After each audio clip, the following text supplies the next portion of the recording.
Pemantauan paras glukos gula dalam darah. Rawatan untuk mengawal diabetes atau kencing manis lazimnya diberikan secara suntikan atau oral.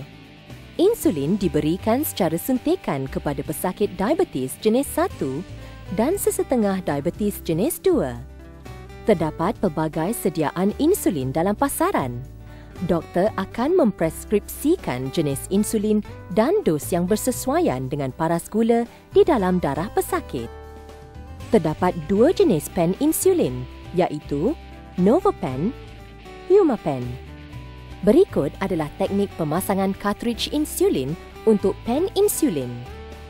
Jika anda menerima Novopen, langkah pemasangannya adalah seperti berikut. 1. Pemasangan kartridge insulin. Putar dan tanggalkan penutup pen insulin. Buka pemegang pen fill. Pusingkan kembali rod omboh ke aras pusingan jam sehingga ianya masuk sepenuhnya. Periksa insulin dan pastikan insulin yang betul dan tarikh luputnya masih sah. Golekkan pen fill dengan kedua tapak tangan. Masukkan pen fill ke dalam pemegang pen fill. Pastikan bahagian penutup berkod warna dimasukkan dahulu. Putarkan bahagian pemegang pen fill sehingga ketat.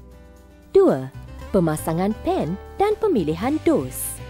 Tanggalkan jalur pelindung pada jarum dan pasangkan jarum pada pen fill berkod warna.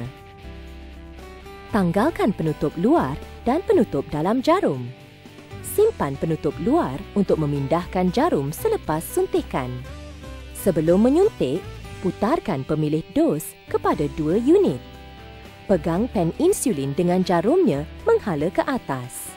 Tekan butang suntikan sepenuhnya dengan ibu jari. Setitik insulin sepatutnya keluar di hujung jarum.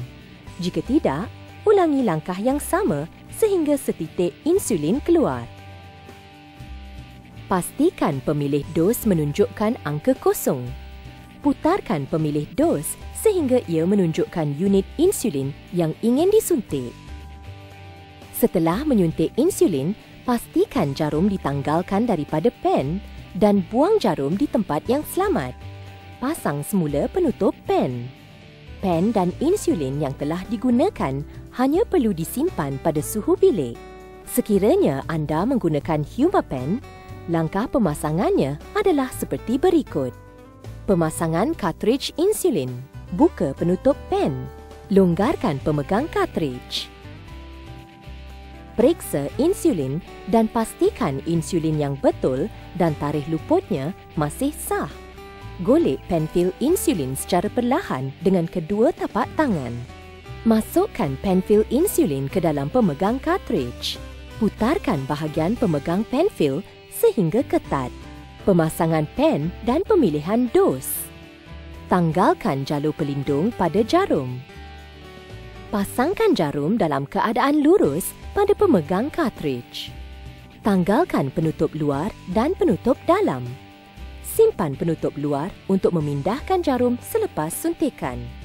Putarkan kepada 2 unit dan jentik kartridge supaya udara yang terperangkap berkumpul di hujung kartridge.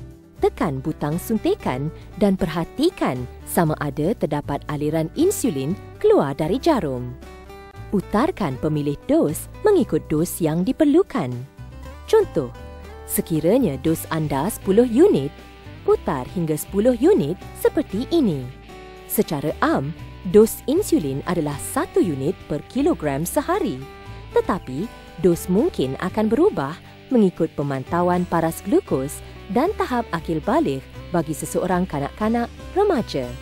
Setelah menyuntik insulin, pastikan jarum ditanggalkan dari pen dan buang jarum ke dalam bekas khas. Pasang semula penutup pen.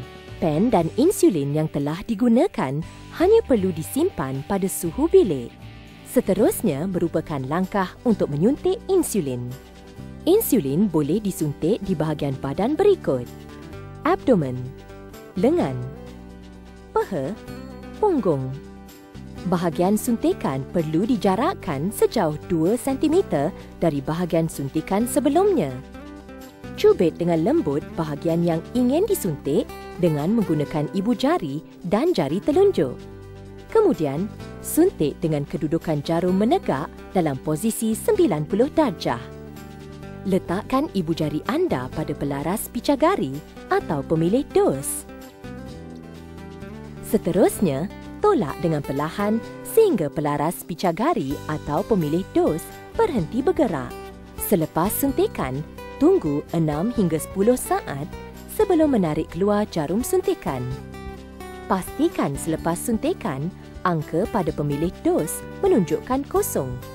Ini dapat memastikan dos telah disuntik sepenuhnya.